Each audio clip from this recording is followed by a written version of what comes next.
ಬೆಂಗಳೂರು ದಕ್ಷಿಣ ವಿಧಾನಸಭಾ ಕ್ಷೇತ್ರದ ಕಲ್ಲುಬಾಳು ಗ್ರಾಮದಲ್ಲಿ ಕಲ್ಲುಬಾಳು ಗ್ರಾಮ ಪಂಚಾಯಿತಿ ಸದಸ್ಯರಾದ ನರೇಂದ್ರ ಕುಮಾರ್ ನೇತೃತ್ವದಲ್ಲಿ ಸಮರ್ಥ ಭಾರತ ಕಾರ್ಯಕ್ರಮವನ್ನು ಆಯೋಜಿಸಲಾಗಿತ್ತು. ಇನ್ನು ಸಮರ್ಥ ಭಾರತ ಕಾರ್ಯಕ್ರಮದಲ್ಲಿ ಸ್ವಾಮಿ ವಿವೇಕಾನಂದರ ಜೀವನ ಚರಿತ್ರೆ ಮತ್ತು ತತ್ವ ಸಿದ್ಧಾಂತಗಳನ್ನು ಬಗ್ಗೆ ಸಾರ್ವಜನಿಕರಿಗೆ ಮತ್ತು ವಿದ್ಯಾರ್ಥಿಗಳಿಗೆ ತಿಳಿಸಿಕೊಡಲಾಯಿತು. ಇನ್ನು ಇದೇ ಸಂದರ್ಭದಲ್ಲಿ ವಿವೇಕಾನಂದ ಕೇಂದ್ರ ವಿದ್ಯಾಲಯದ ಆವರಣದಲ್ಲಿಯೂ ಸಹ ಸಮರ್ಥ ಭಾರತ ಕಾರ್ಯಕ್ರಮವನ್ನು ಆಯೋಜಿಸಲಾಗಿತ್ತು. ಇನ್ನು ಕಾರ್ಯಕ್ರಮದಲ್ಲಿ ವಿವೇಕಾನಂದ ಕೇಂದ್ರ ವಿದ್ಯಾಲಯದ ವಿದ್ಯಾರ್ಥಿಗಳು, ಅಧ್ಯಾಪಕ ವರ್ಗದವರು ಮತ್ತು ಸ್ಥಳೀಯ ಮುಖಂಡರು ಹಾಗೂ ಗ್ರಾಮಸ್ಥರು ಭಾಗವಹಿಸಿದರು.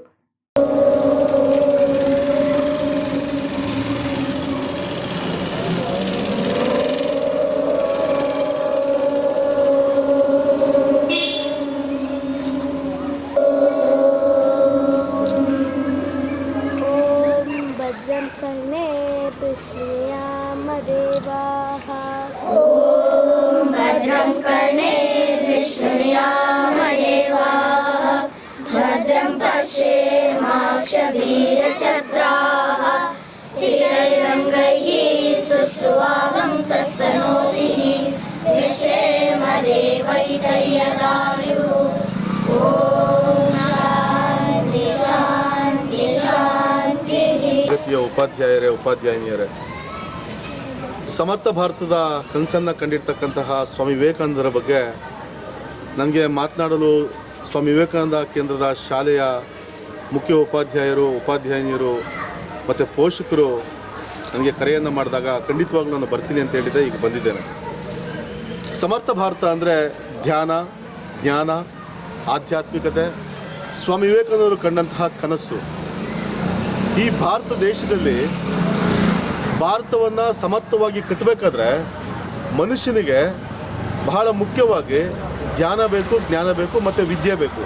ಶಿಕ್ಷಣವನ್ನು ಯಾವುದಕ್ಕೋಸ್ಕರ ಪಡಿಬೇಕು ಅಂತ ಹೇಳ್ತಾರೆ ಅಂದರೆ, ರಾಮಕೃಷ್ಣ ಪರಮಹಂಸರವರ ಶಿಷ್ಯರಾಗಿರ್ತಕ್ಕಂತಹ ನರೇಂದ್ರ ದತ್ತ ಅಂದರೆ ಸ್ವಾಮಿ ವಿವೇಕಾನಂದರು ಶಿಕ್ಷಣ ಕೇವಲ ಉದ್ಯೋಗಕ್ಕೋಸ್ಕರ ಅಲ್ಲ. ಶಿಕ್ಷಣ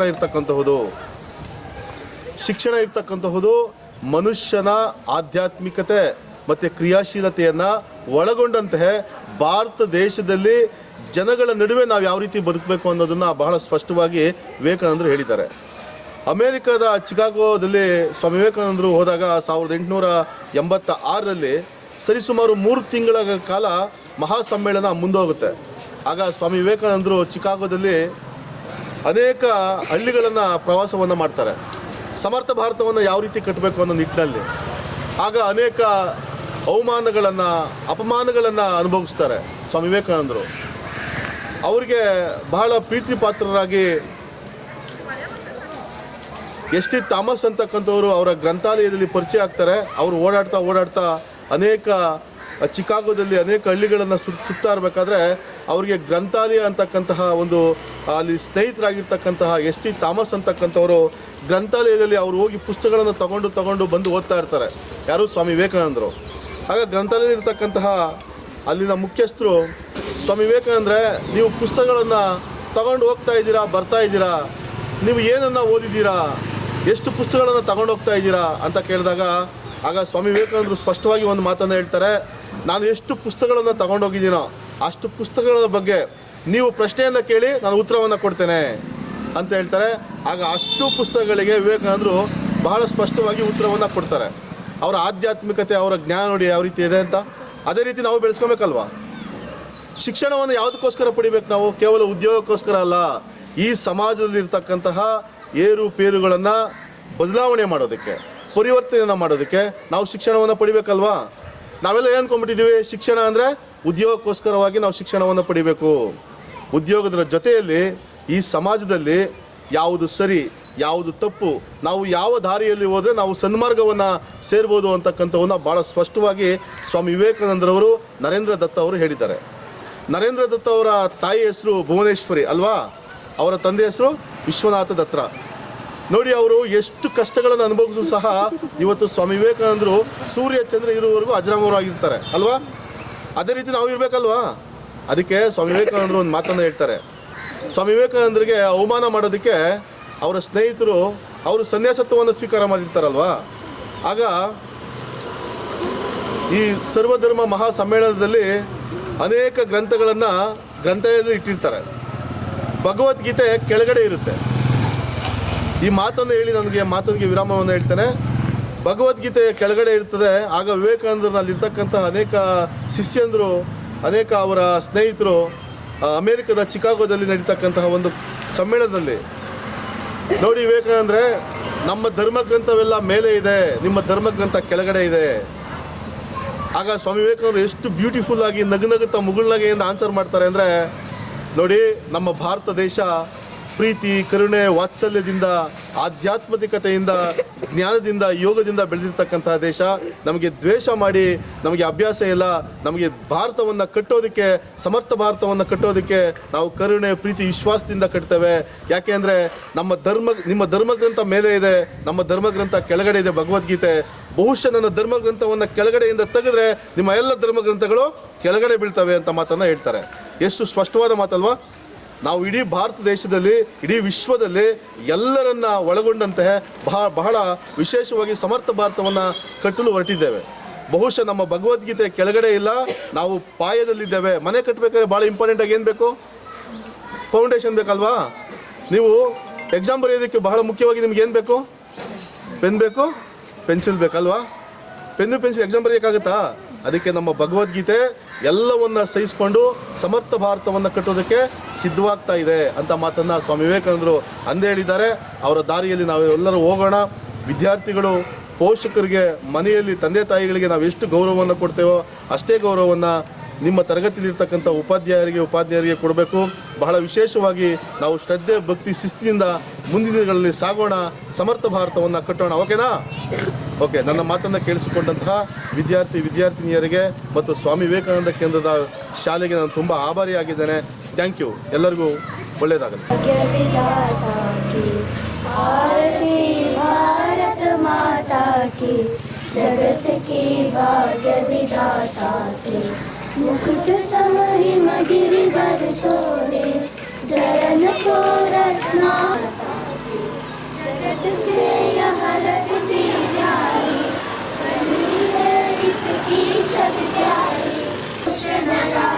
बजाए बंसी जहाँ घनश्याम, जहाँ पग पग करती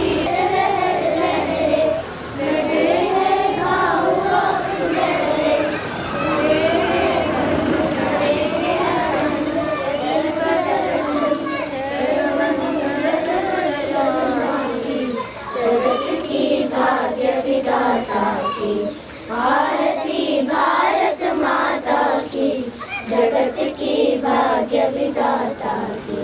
बढ़ाया संतों ने सम्मान, किया वीरों ने जीवन दान, चलेंगे साथ हाथ में हाथ, उठाकर मात शक्तिता हो माता की, जगत की भाग्य विधाता की। आरती भारत माता की, जगत की भाग्य विधाता की, जगत की भाग्य विधाता की। बोलो भारत माता की जय। जोर से बोलो, प्यार से बोलो, बोलो भारत माता की जय। ವಂದೇ मातरम, ವಂದೇ मातरम, ಮಾತರಂ ಮಾತರಂ वंदे मातरम, ಮಾತರಂ ಮಾತರಂ. वंदे मातरम। बोलो भारत माता की, बोलो भारत माता की.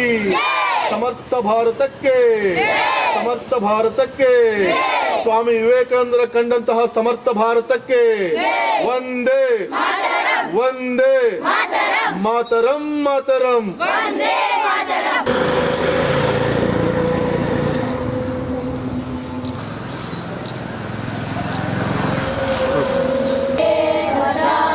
पश्यन्तु मार्गस्य दुःखभाग् भवेत्।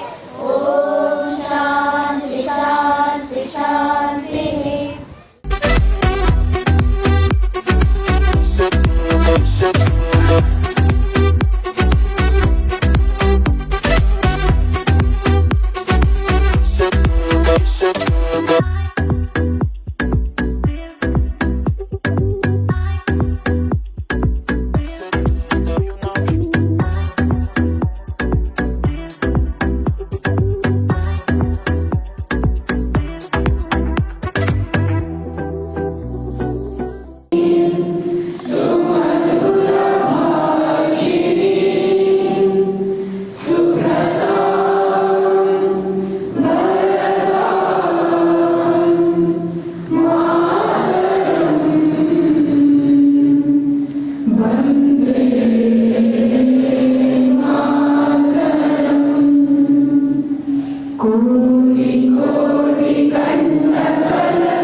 With this base imitation of others.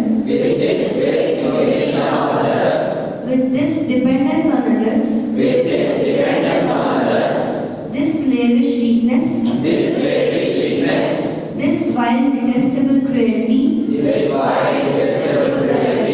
Wouldst thou. With these provisions only. Scale the highest. Pinnacle of civilization. And greatness. Wouldst thou. Attain by means of thy disgraceful cowardice. Thus that freedom deserved. Only by the brave. And the heroic. O India. Forget not. That the ideal of the good of India. Is my good.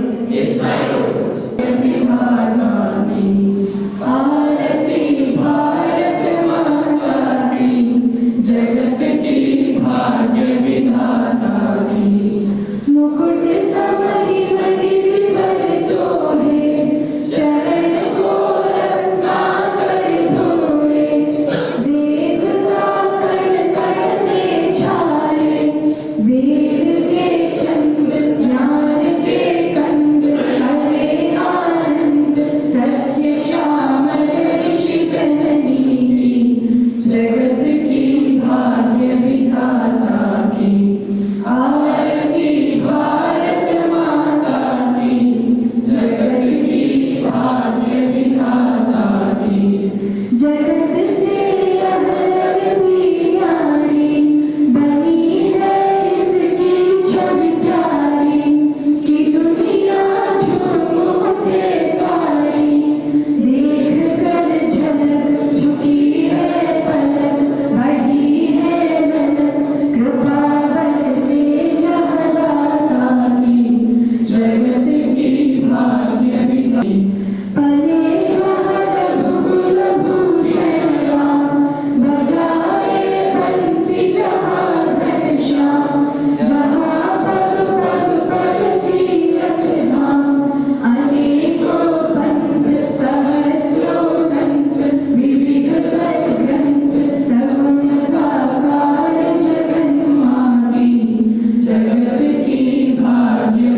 ಏನೇ ಯಾವುದೇ ಒಂದು ಫೀಲ್ಡನ್ನು ನೋಡ್ಲಿಕ್ಕೆ ಹೋದರೂ ಭಾರತದ ಕೊಡುಗೆ ಜಗತ್ತಿಗೆ ಅಗ್ರಗಣ್ಯವಾದದ್ದು.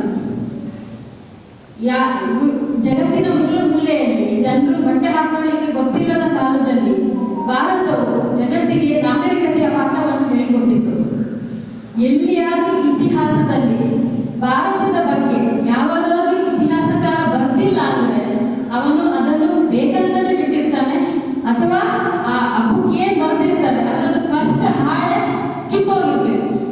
ಇಲ್ಲ ಅಂದ್ರೆ ಭಾರತದ ಜಗತ್ತಿಗೆ ಭಾರತವು ನೀಡಿರುವ ಕೊಡುಗೆಯು ಮೆನ್ಷನ್ ಆಗಲೇಬೇಕು. ಅಷ್ಟು ಭಾರತದ ಕೊಡುಗೆ ಜಗತ್ತಿಗೆ ಇದೆ.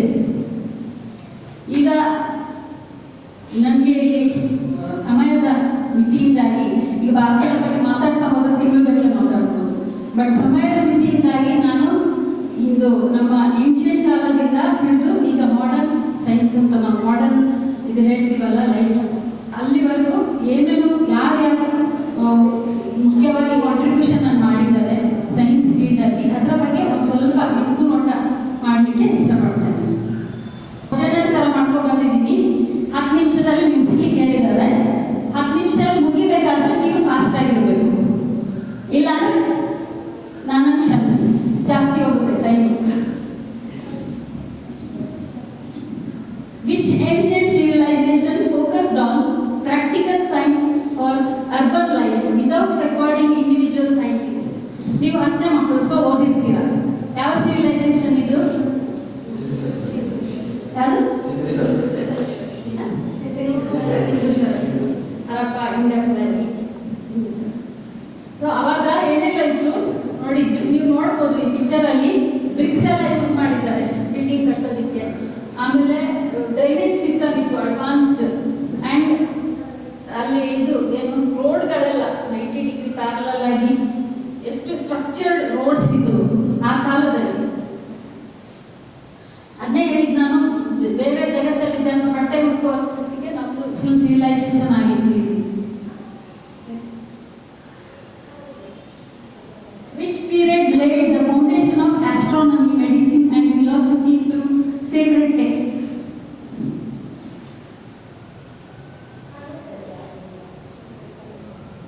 Vedic and early philosophical period.